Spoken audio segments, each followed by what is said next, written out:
Nikki Haley totally bombing on her presidential tour here. This is her at an event in New Hampshire, right? She's making the rounds. And this is the Politics and Eggs Forum at St. Anselm College in New Hampshire, where the CNN Trump town hall was at. And New Hampshire tends to be more moderate in that, like, they have open primaries where you just have to register on the day and you can't vote in the other primary. So when I was covering, like, I remember going to a Biden town hall in New Hampshire, you get some Republicans coming in, and it's just more of a mixed crowd of independents as well. So talking about right-wing culture war garbage like Nikki Haley's about to try to invoke here, it doesn't play as well as, say, when, you're engaging with a very limited right-wing ecosystem online. She gets zero applause here when she tries to reference something that normal people reaction. Are like, what are you talking about? We've got biological boys playing in girls' sports. It is the women's issue of our time. Where is everyone? My daughter ran track in high school. I wouldn't even know how to have that conversation with her. Oh, how do we get our girls comfortable with biological boys in their locker room? It's not okay. Everybody know about Dylan Mulvaney? Bud Light, right? Make no mistake. Oh. That is a guy dressed up like a girl making fun of women. Women don't act like that.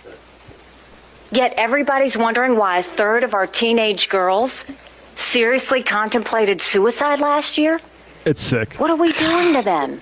We're sorry, but it is sick to invoke confident girls. I'm so sorry. It is sick to invoke that statistic and blame it on a person who did an ad for Bud Light. Yeah. Teenage girls are killing themselves over Bud Light commercials. I guess so. Yeah. I mean, let alone the fact that the suicide rate for trans kids is just astronomically higher than everybody else because to the population of trans people as well. But right, because right, exactly. I mean, right, when you adjust for that, like, it's what you're saying right now that's contributing to that. It's the hostility that you are creating to make trans people not have a safe place to exist in our society. And for what? To get literally not a single nod of recognition at an event for your like hapless candidacy where you're polling at 2%. Yeah. To get a book or a consultancy deal out of it. It's just like if it wasn't so despicable, it would be as pathetic as it is despicable. And this is not just like the way that the video looks, because Dave Weigel of Semaphore was there, and I saw his tweet before I saw the video, and he said it was like eerie how there was just, you could hear a pin drop after she essentially, like, you're not Jeff Foxworthy, Nikki Haley. Like, you're not gonna get like clap lines from like, everyone heard of Bud Light. Yeah. Sorry, Binder, you want to say something? I mean, you can't, if you're listening to the podcast, you can't really, I think, get the full effect of just like her mannerisms too when she's saying this. Like when she's like, you've all heard of Dylan Mulvaney. And like, she looks at the crowd like, yeah, you're all right on board with me. We all know the story of this trans influencer on TikTok who got like a one-off can of beer from Bud Light, and the right-wingers online turned it into a culture war issue to attack all trans people. I mean, actually, I guarantee you most people had no idea this even went on. Most people don't even know who Dylan Mulvaney is. Yeah. Most people don't even know that there was some sort of Bud Light blowback from the right wing. Like, these people are so... And they're, the greatest thing is, like, people like Matt Walsh are out there talking about this thing, like their attack on Dylan Mulvaney, which in turn ended up being an attack on Bud Light, and now they're doing the same thing with Target, because Target unveiled like a line of Pride Month clothing, and so they're trying to replicate the same thing on Target. And they're out there calling this all like big victories for them, yet clearly, electorally, this isn't a win, because they ran on this for the midterms and got pummeled. Yeah. Like, this is like, normal people do not care about this stuff. I think it continues to be a win for like online right-wing content creators who have made just on one channel 12, 18, 24 videos about the Bud Light commercial, I guess. I don't even remember what the format for like their outrage was, like what they were specifically mad of. But let's say ad featuring Dylan Mulvaney. That's the funny thing. It wasn't even an ad. It was a video that Dylan Mulvaney uploaded to TikTok herself. Basically, in order to like reach different markets, Bud Light like did like a sponsor deal for like one. It was an influencer like, post, social media post. Okay. Yeah, and like they sent her like a can of Bud Light with her face on it. So this is like far right. About. Yeah, this is far right outrage culture, but it's incredibly online. It's incredibly like, you know, the hate is cultural, obviously. The sort of like the fear and hatred of trans people amongst sort of our secular Christian nation or secularized Christian nature is very real. But the level of esotericism, I guess, that is attached to these sorts of YouTube videos, arguments that they're sort of pushing out in front of the, you know, average American voter who just wants to go to Disney World, honestly, just wants to go to Disney World, just wants to watch sports. They don't like being interrupted watching those things, but they're not spending all their time like watching YouTube videos. That's a very small portion even of the Republican Party's own base. Well, to your point, Brandon, like they're having a hard time squaring the high numbers for like Matt Walsh's anti-trans stuff with what actually translates to voters. And the reality is just like, yeah, the right-wing media ecosystem is over-focused on it for their own set of like financial goals that don't really translate electorally. Honestly, it's just a bunch of hateful people that keep like clicking on that content. But just back to kind of what she said there. First of all, Ryan and Callie points out that's her please clap Jeb Bush moment, a little bit of that. Yeah. Two, her entire thing about what am I going to tell my daughter? I don't know, dude. I don't know. You're a bad mom if you can't explain this to your kid. You're a bad mom if you can't explain that there are people along a gender spectrum and it's not this binary. Like, I mean, I hear this all the time. My daughter plays sports. What am I going to tell to her? You know, it's not fair to her to compete with this kind of person. Honestly, you know, I have a sports podcast. I love sports as much as anyone.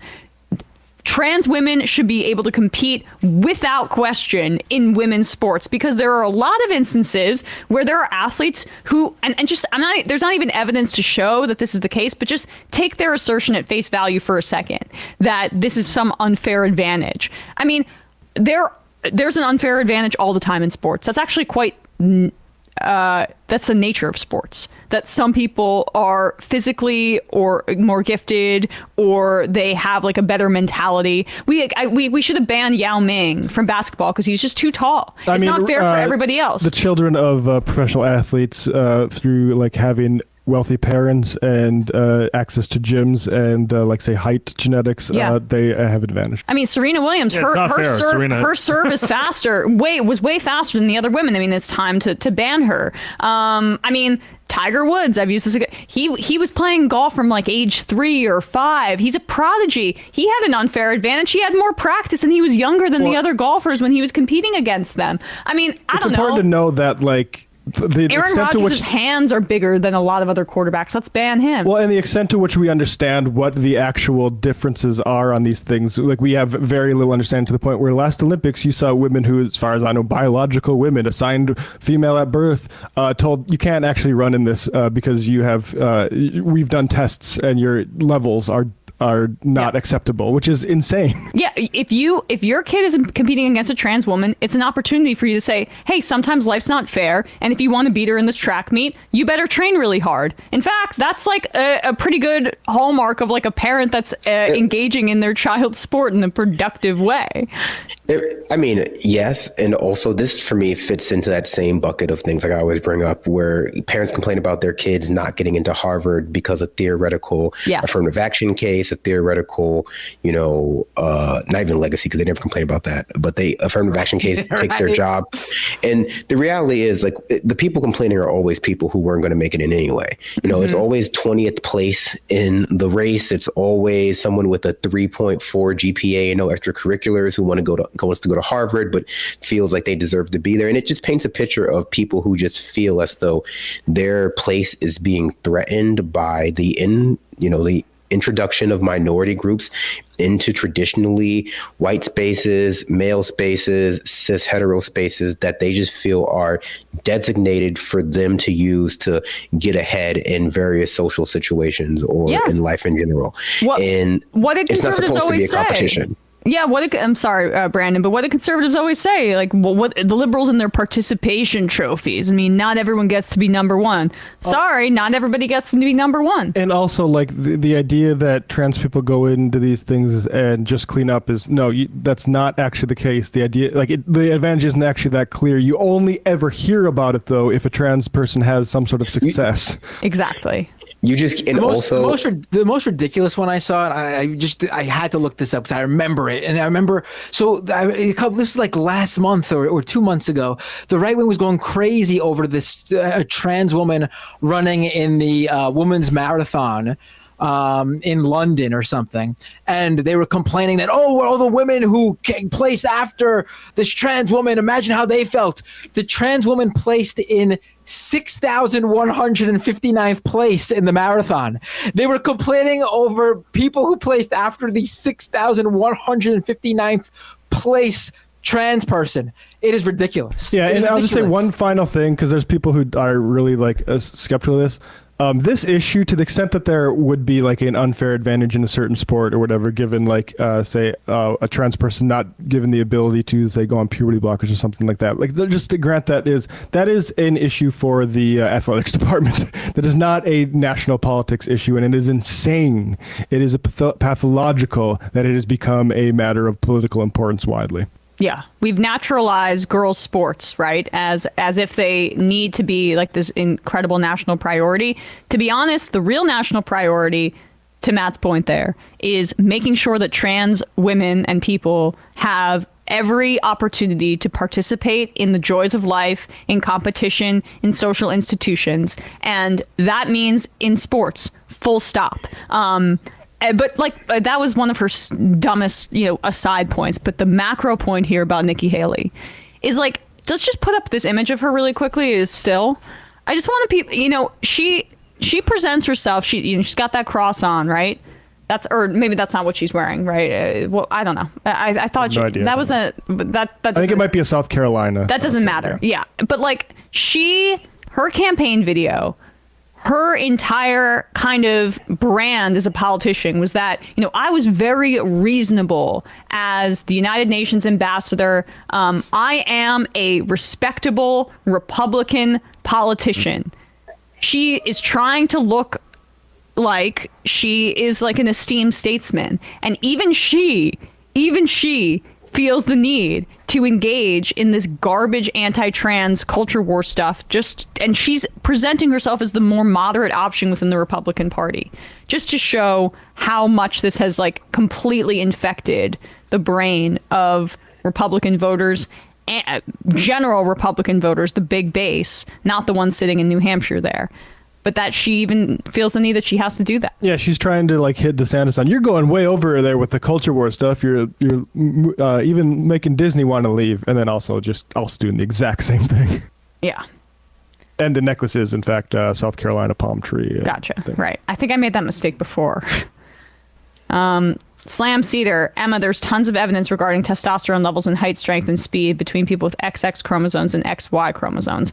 Matt's citation off cases about the Olympics is pertinent, but an argument for better planning and more transparent discussions. Your argument is really bad on this, and you're out of your depth. You're correct that trans women should be able to compete in women's sports, but your argument for it is just scientifically and factually incorrect. I'm actually not bad about this. I'm 100% right on this.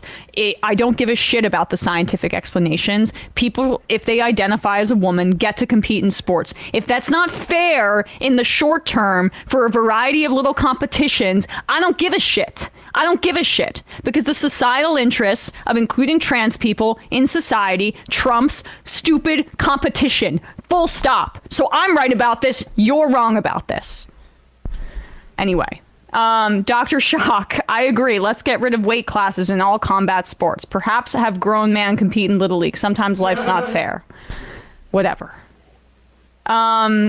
Number 13, when Justice Thomas and Alito, but very specifically Thomas, expire, I literally will have an entire week of celebration. Gonna take off work and everything.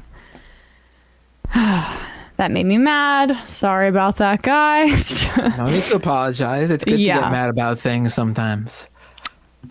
I can't with this discussion. All right, let's do this really quickly, this Texas State House thing. And I'm sorry, guys, we're not going to have enough time for calls. We went a little over, and I'm turning on the voicemail. I really apologize. Now. Right to your fucking athletic. Yeah, I mean, honestly, I enough. All right, guys.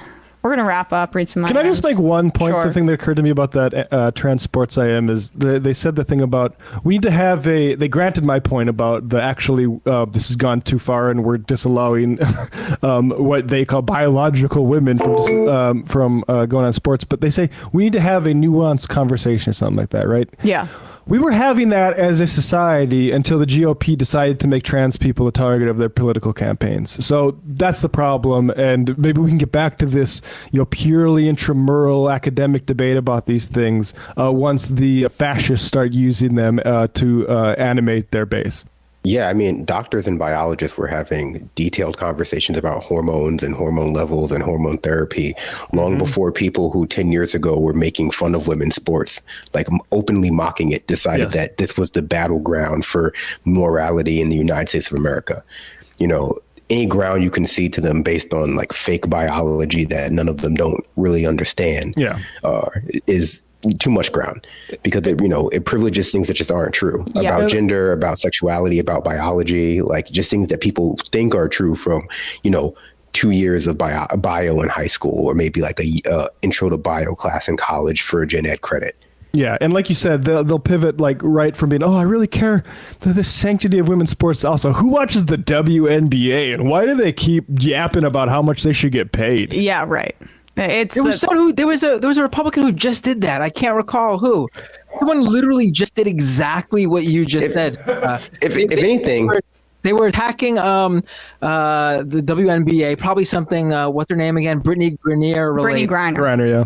Yeah, and they were attacking the WNBA, and then someone pointed out how this guy just went on about trans people, destroying the sanctity of women's sports in his vote against allowing trans people to take place in, in sports just earlier, like like in the month or something.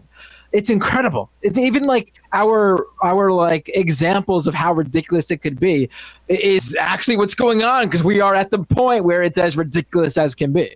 Yeah, if anything, it shows like a very patronizing view of women's sports. Like it's just like a cute little girls' club where like women get together and play tennis and like the skirts and not like a real competition where you might have to face somebody who's better than you for any number of reasons, genetic or not. It's just like, well, if my daughter wants to run track and field and have a little fun after school, it's like, well, yeah, no one's stopping you from doing that. And basically, frankly, based on the way divisions work and the way intramural sports work, you can play sports at whatever level you want, any level of competitiveness. But once you get into a league where people actually play sports, you have to accept that you might be not very good at. How many best high school athletes flame out in colleges once they're actually around people who are better or equally as good as they are? And, that's just the nature of competition. But treating like sports, like it can be, rather the treatment of women's sports like it is both like a joke but also this sanctified space, I think reveals a very like patronizing view of like what women need and deserve to feel space at, along with them just also wanting to by them I mean Republican politicians and lawmakers introducing bills that just basically allow them to reach up women's skirts to determine what kind of genitals they have. Let's check it out before you come into the bathroom, right? It's like, I'm sorry, but if our social like institutions honestly, like women's sports, it's barely an institution. It's only been around for a few decades. Like if our sources of our outlets for entertainment, for competition, for like, I don't know, however to define them. But if they're not able to accommodate trans people, then they're not worthy of existing. Like I'm it's just like we're talking about movie theaters. What are we talking about here? I mean, I love sports as much as anyone, but if they cannot accommodate including trans people, I don't give a shit about them being robust. It's just, you know, be inclusive or don't be. That's it. Or don't exist. Number 13, when Justice Thomas and Alito, but very specifically Thomas, expire. Oh, I already read that. Drew from Vegas, I'm reminded of the Louis C.K. bit when someone says, how am I supposed to explain gay marriage to my kid? Yeah, that's a good bit. J-Man Raps. Great show today. Why are Thursdays so goated? Anyway, tomorrow morning, Finland versus Canada World Hockey Championship. I'm sure Emma wasn't a way to rig the tournament with the recently divorced Finnish Prime Minister. I'm sure we won't be getting dumps in that regard. Left is best. Thursdays are great because obviously the difference on Thursdays is myself and Brandon. I mean, it's just obvious. B&B. Yeah. Worcester Cats. Where's Dorinda? If you know, you know. Yep, if you know, you know.